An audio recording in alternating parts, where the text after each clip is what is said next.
चंद्रयान 1 से 3 तक की पूरी कहानी। चंद्रयान 2 क्यों हुआ फेल, जाने इसरो की सफलता और विफलता। भारतीय अंतरिक्ष अनुसंधान संगठन का मून मिशन चंद्रयान 3 23 अगस्त को चंद्रमा पर सॉफ्ट लैंडिंग करने वाला है।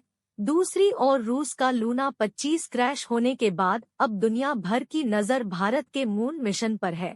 आज के एक्सप्लेनर हम आपको बताने वाले हैं मून मिशन का भारत में क्या इतिहास रहा है, चंद्रयान 3 की क्या खासियत है, इसके उद्देश्य क्या है, इससे भारत को क्या फायदा होने वाला है।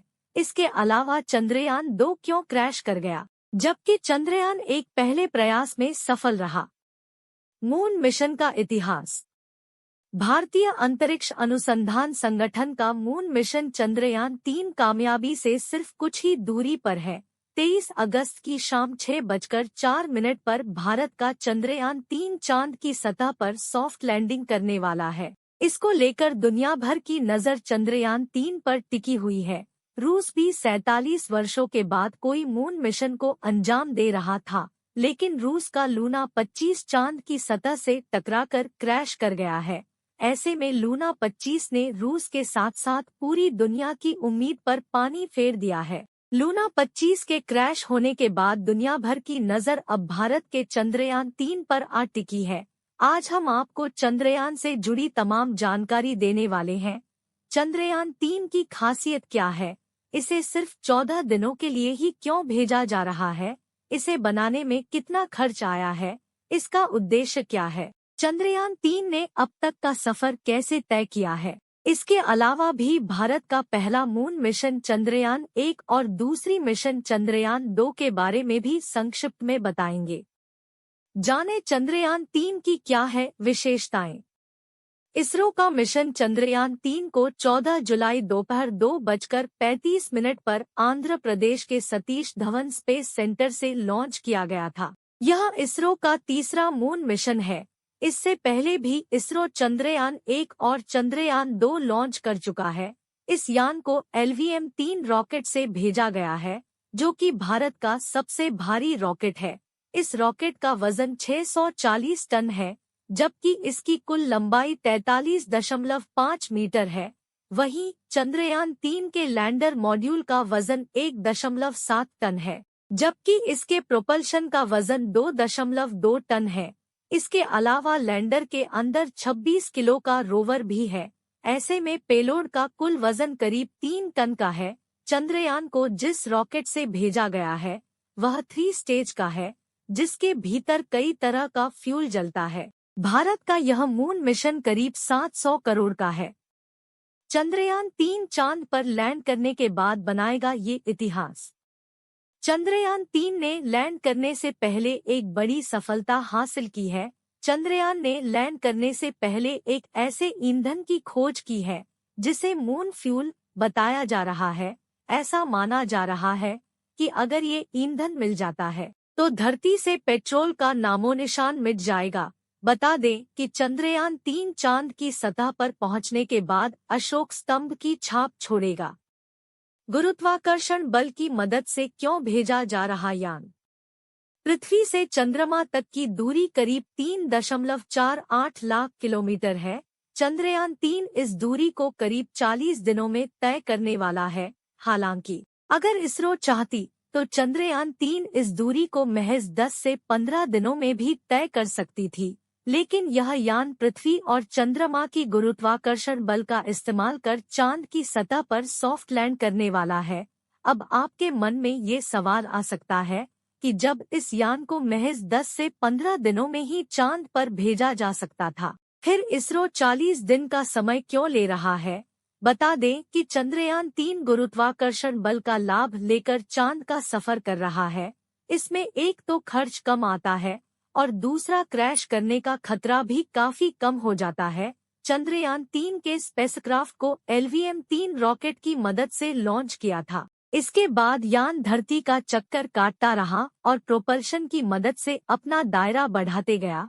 फिर 5 अगस्त को चांद की कक्षा में प्रवेश कर गया था। चांद की ऑर्बिट में पहुंचने के बाद चंद्रयान 3 करीब 15 दिनों से प्रोपल्शन की मदद से चांद चक्कर काट रहा है और अपना दायरा कम करते जा रहा है। 23 अगस्त को चंद्रयान-3 चांद की सतह से सबसे नजदीक पहुंच जाएगा और सॉफ्ट लैंड करेगा।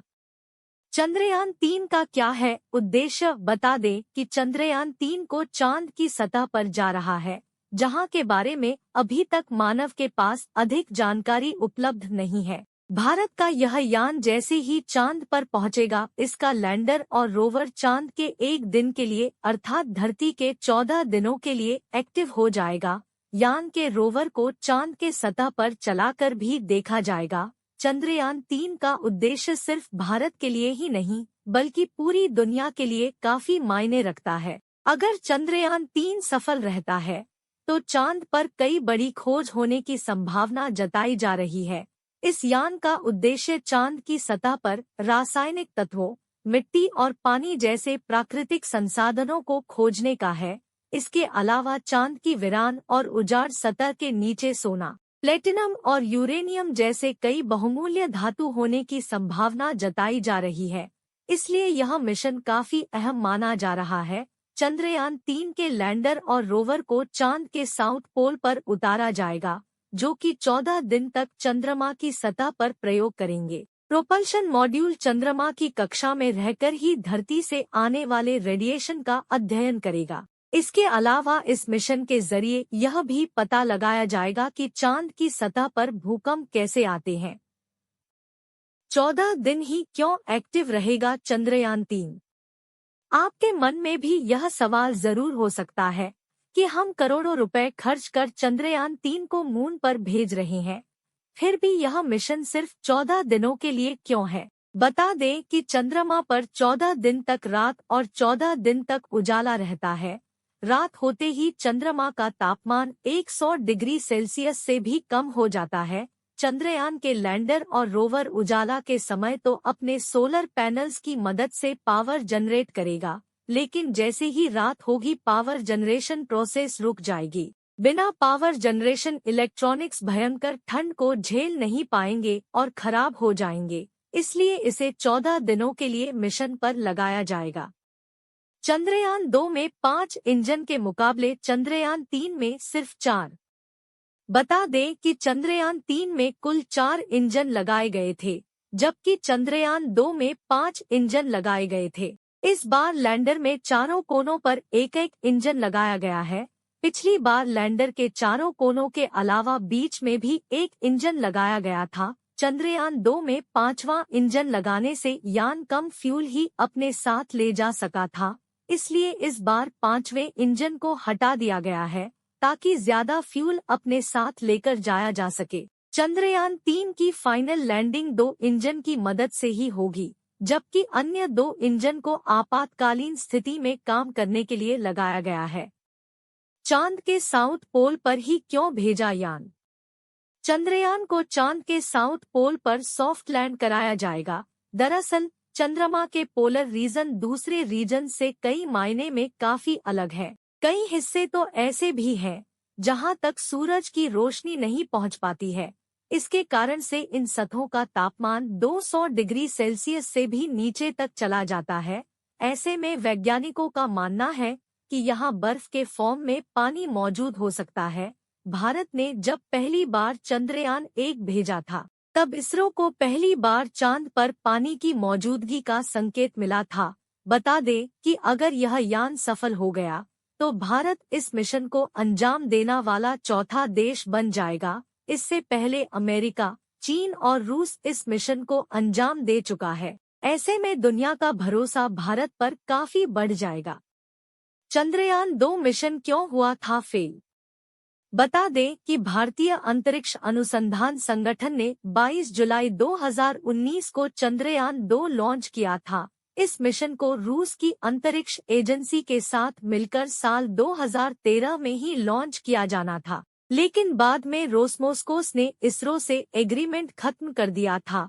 इसके बाद भारत की एजेंसी इसरो ने अपने दम पर साल 2019 में चंद्रयान-2 लॉन्च किया था। इस मिशन के पेलोड में भी लैंडर, ऑर्बिटर और रेवर शामिल था। इस मिशन को 22 जुलाई 2019 को लॉन्च किया गया था। इसके बाद 20 अगस्त 2019 को यान को सफलतापूर्वक चांद की कक्षा में प्रवेश कराया जा रहा था। 6 सितंबर को इसकी सॉफ्ट लैंडिंग करानी शुरू हुई, तभी अचानक कुछ ऐसा हो गया जिससे पूरे देश के चेहरे पर खामोशी छा गई थी। चंद्रयान-2 चांद पर सॉफ्ट लैंडिंग करने ही वाला था कि तभी अचानक लैंडर का कम्युनिकेशन इसरो से टूट गया।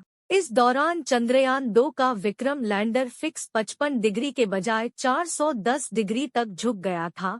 इस दौरान विक्रम लैंडर चंद्रमा से महज 400 मीटर की दूरी पर था, लेकिन संपर्क टूटने के साथ ही देशवासियों की आस भी टूट गई थी।